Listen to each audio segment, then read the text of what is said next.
Liners this afternoon, and you and Angel Wilson, what's your mentality entering that individual matchup? I mean, just playing my game and knowing what I do best, but also knowing her game a lot. I've watched her game a lot. She's obviously a great player. She's an MVP for a reason. But I know I'm also a good player too, and I can guard her well. To protect home court, what's it going to take?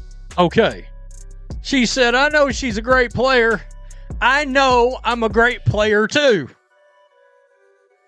There's a dangerous, highly delusional mindset that can emerge in professional sports when a player starts believing their curated social media hype more than the undeniable truth shown on game tape.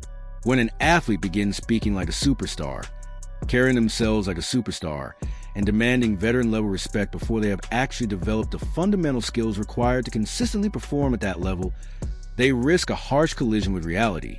According to this perspective, that collision occurred for Angel Reese on national television against the defending back-to-back champions at the worst possible moment in her young career.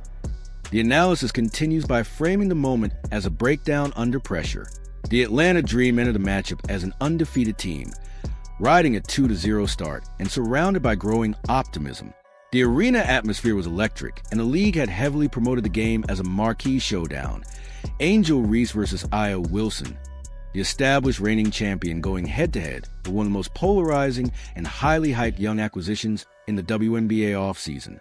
The narrative tension was at its peak, with national attention focused on the matchup.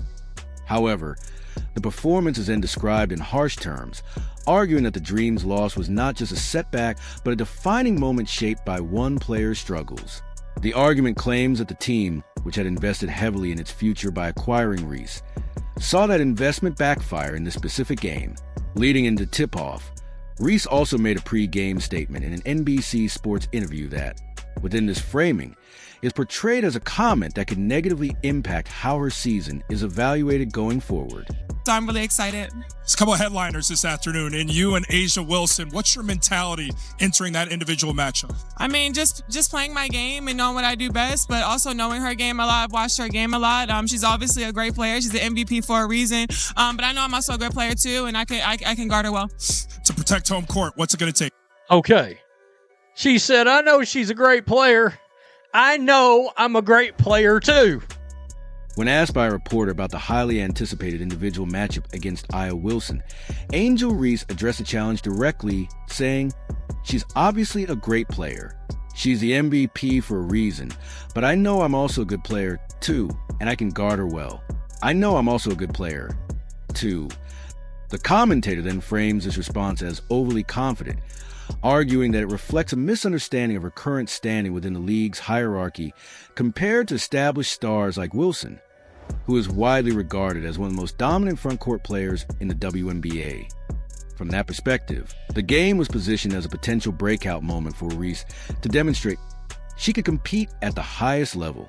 Instead, the analysis describes it as a difficult outing, pointing to the box score for context.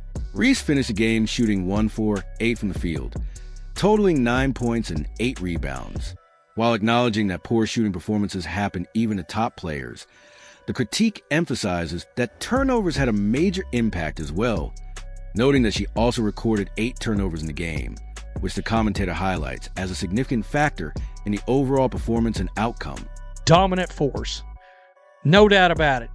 Angel Reese went 1 of 8 with 8 turnovers. 1 of 8 with 8 turnovers. You know, I mean, she literally got benched while her team was making a run. I did a reaction video. The commentary then emphasizes the significance of Angel Reese's turnover count, framing it as an unusually high number for a professional game. It argues that 8 turnovers would typically be associated with a primary ball-handling point guard struggling against elite defensive pressure, not a power forward whose main responsibilities are to secure passes in the paint and finish near the rim.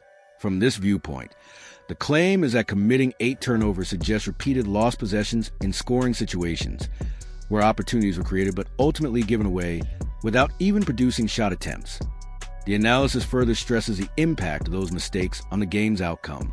The Atlanta Dream reportedly lost to the Las Vegas Aces by a single point, 85-84, and the argument suggests that even reducing the turnover total by a few possessions could have changed the result entirely. It presents a hypothetical scenario in which eliminating several of those turnovers would have left Atlanta in a winning position late in the game, framing the loss as directly connected to those mistakes. The critique concludes by noting that such performance has drawn strong reaction from some commentators, while also acknowledging that more measured basketball analysis focuses on what the turnover issues reveal about Reese's current development as a player, rather than media narratives or public branding. Is possibly the worst 2 minutes of basketball you will ever see put together. I mean, wow. This is the turnovers, the missed shots, all of it. It's a screen from Reese. Let's just check it out. Right here, I mean, she hit somebody in the face. Folks, she hit somebody in the damn grill and just turned that ball over. To hell with it. You know? The analysis argues that Angel Reese's struggles in this game stem from a very limited offensive skill set. It describes her game as primarily focused on offensive rebounding and scoring near the rim through physicality and effort, rather than perimeter creation or shot versatility. According to this breakdown, she lacks a reliable off-the-dribble game, does not have a consistent mid-range jumper, and offers no meaningful three-point shooting threat, which allows defenders to play her more tightly in the paint. The critique also claims she does not yet possess the advanced footwork needed to consistently create separation against elite professional defenders.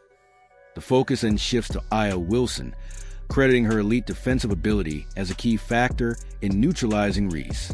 Wilson is portrayed as an exceptional defender who uses positioning, timing, and strength to control the paint without fouling, effectively removing Reese's preferred scoring areas. The analysis argues that Wilson solved her matchup by preventing deep post catches and forcing uncomfortable decisions, which led to turnovers, rush shots, and mistakes under pressure. It further describes Reese's offensive possessions as chaotic, including forced drives, offensive fouls, and missed attempts, attributing these outcomes to Wilson's defensive pressure. The segment concludes by stating that, in the closing moments of the game, the coaching staff ultimately removed Reese from the floor during crunch time, framing it as a decision driven by her struggles and the need for more stable execution on offense as the game reached its final possessions. Player on this team, there was a nice little travel. Fourth best player on this team. And a 3? What? No. Once again, I said, oh, look at this. Boom, boom. I mean, she damn near had to duck that to get out of the way. The ball coming back at her. Nope. Travel. Social media defenders quickly responded by arguing that Angel Reese's removal from the game was simply due to foul trouble. However, the analysis rejects that explanation, arguing that frequent foul issues are themselves a product of poor discipline on both defense and offense, and therefore cannot be used as an excuse. It then highlights a more striking detail. While Reese was on the bench, the Atlanta Dream reportedly mounted a significant fourth-quarter comeback against the defending champions. According to this interpretation, the team's performance noticeably improved without her on the floor. The offense is described as more fluid, spacing is more effective, and the defense is more stable, contributing to a strong run that closed the gap in the game. This leads to the argument that her absence actually benefited the team in high-pressure moments, raising concerns about her impact in crucial situations. The commentary then broadens the discussion to the Atlanta Dream's overall championship aspirations, suggesting that while the team has other strong contributors and a promising record, its long-term success is supposed to depend heavily on Reese's development as a dominant interior force, controlling rebounds, finishing the paint, and anchoring the front court to complement the perimeter players. Her fouls. So she got benched regardless. Number 2, what also doesn't look good is her team made a whole ass comeback while she's riding the pine. I mean, yikes. So that brings us over to this, because we knew somebody was going. The commentary emphasizes the perceived cost of acquiring Angel Reese, noting that the Atlanta Dream reportedly traded 2 first-round draft picks to bring her onto the roster. It argues that in a league like the WNBA, where rosters are small and elite talent is difficult to acquire, first-round picks are extremely valuable assets used to build long-term championship contenders. From this perspective, The criticism is that the organization invested heavily in Reese, expecting her to become a clear difference maker on both ends of the floor, but that expectation was not met in the reference performance. The analysis then broadens to argue that Reese was neutralized by elite front-court defense, and that this could serve as a league-wide blueprint for opposing teams. It claims that other top contenders, such as the New York Liberty, Minnesota Lynx, and Indiana Fever, also possess dominant interior defenders capable of replicating that strategy, suggesting her limitations could be consistently exploited in high-stakes matchups. The critique asserts that when defenses force her out of comfortable scoring positions and into decision-making situations under pressure, her offensive weaknesses become more exposed, potentially impacting her effectiveness in playoff environments. The commentary then shifts from on-court performance to off-court behavior, criticizing her focus on social media narratives and online critics, rather than improving her game. It argues that a professional athlete should prioritize skill development and addressing weaknesses over engaging with media discourse or fan commentary. The segment concludes by stating that while it will not label performance as the worst in basketball history, it considers it a highly damaging outing given her role, expectations, and franchise investment, warning that continued struggles could lead to reduced playing time in critical moments if improvements are not made.